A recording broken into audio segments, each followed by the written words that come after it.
Bom dia, eu sou o João Otero, sou membro do grupo Realidades e estou aqui para apresentar uma pesquisa que eu desenvolvi orientado pela professora doutora Silvia Laurentes durante os anos 2023 e 2024 com foco em webcomic, quadrinhos no ambiente digital. Os objetivos principais dessa pesquisa foram analisar questões formais e de tecnologia nos quadrinhos digitais publicados depois de 2007, contrastando digital com impresso, e depois produzir experimentos poéticos a partir da pesquisa.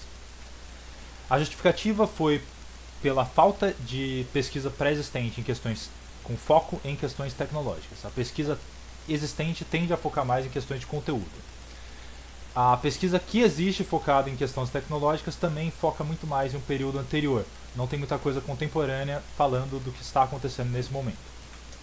A pesquisa se dividiu em 3 momentos principais. Um primeiro de contextualização, para compreender a pesquisa pré-existente e a história do meio que eu estou querendo discutir. Um segundo, onde eu fiz alguns estudos de caso para poder entender como as tecnologias se comportam na realidade e como elas estão sendo usadas por quadrinistas.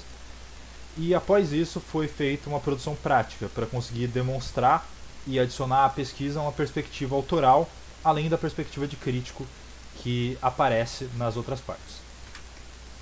Nesse primeiro momento da pesquisa, o meu foco era principalmente entender as definições e o contexto histórico em que essa pesquisa se encaixava. E algumas referências que foram usadas principalmente foram Edgar Franco, que é doutor em artes visuais na USP, foca na questão dos quadrinhos digitais, e o Scott McCloud, que também é outra referência tanto na área dos quadrinhos impressos como nos digitais. A definição usada de quadrinhos, é bom deixar isso daqui claro no começo da apresentação, é uma justaposição de imagens pictóricas e outras em sequência deliberada com o intuito de transmitir informações e ou provocar uma resposta estética no espectador. E já a definição de webcomics ou HQtrônicas, que é o termo que o Edgar Franco usa, uso de mídias digitais como suporte para a publicação de histórias em quadrinhos, ou, para o Scott McCloud, quadrinhos pensados inicialmente para o ambiente digital. Essas definições dialogam entre si. Essa primeira geração, de 85 até 2001, ela tem como características principais um grande nível de exploração das possibilidades da tecnologia digital, um uso muito grande de hiperlink, um uso muito grande de animação, de coisas que não são possíveis de fazer num ambiente impresso. A partir de 2006 tem uma explosão de popularidade e volume da produção de webcomics por causa da popularização da internet, do maior acesso a ela. Essa segunda geração, como definido pelo Franco, de 2001 até 2006, é marcado principalmente por 2 fatores. O primeiro deles é o lançamento de Reinventing Comics, do Scott McCloud.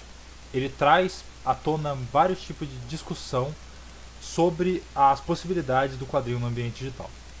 Outra coisa que marcou bastante essa geração foi a popularização do Flash, que permite todo tipo de exploração de uma forma relativamente fácil e acessível.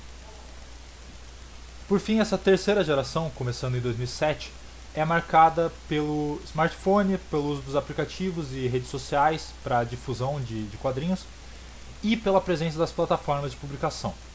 Além disso, você tem um aumento explosivo na quantidade de pessoas com acesso à internet e de situações em que se tem acesso para a internet, e o tipo de quadrinho que faz mais sucesso muda.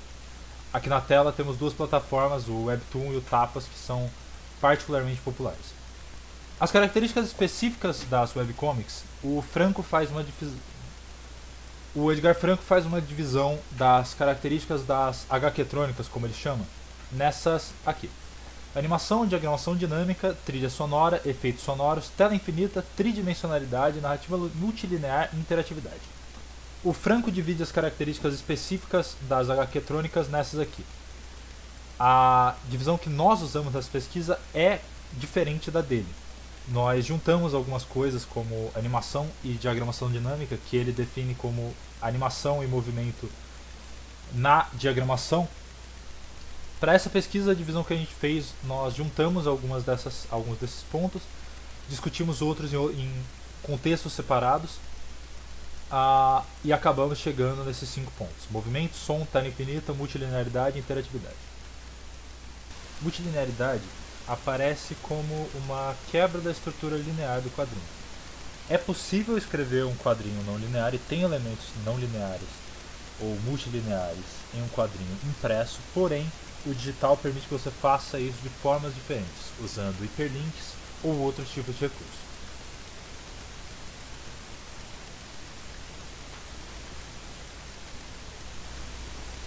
E por fim, interatividade. Existe um grau de interatividade no quadrinho impresso, por exemplo, o momento que você escolhe virar a página, quanto tempo você olha para cada quadro, mas no digital você consegue graus maiores de interatividade.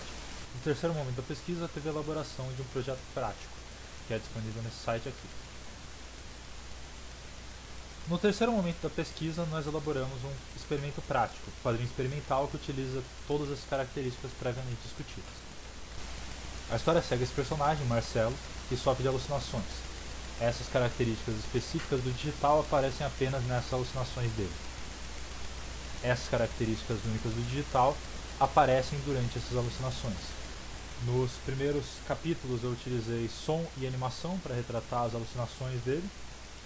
No terceiro capítulo teve o uso de... No terceiro capítulo teve um elemento interativo, onde os quadros mudavam dependendo de onde o cursor do leitor estivesse. E no quarto capítulo eu explorei as possibilidades de... E no quarto capítulo eu explorei algumas possibilidades de multilinearidade por meio de hiperlinks que levavam a diferentes partes do quadrinho. Essa pesquisa mostrou que as webcomics não são só uma tradução para o ambiente digital dos quadrinhos impressos, mas sim um meio próprio com outras possibilidades narrativas. A combinação de som, movimento, interatividade, a combinação dessas características únicas redefine a experiência do leitor, expandindo o conceito de narrativa sequencial.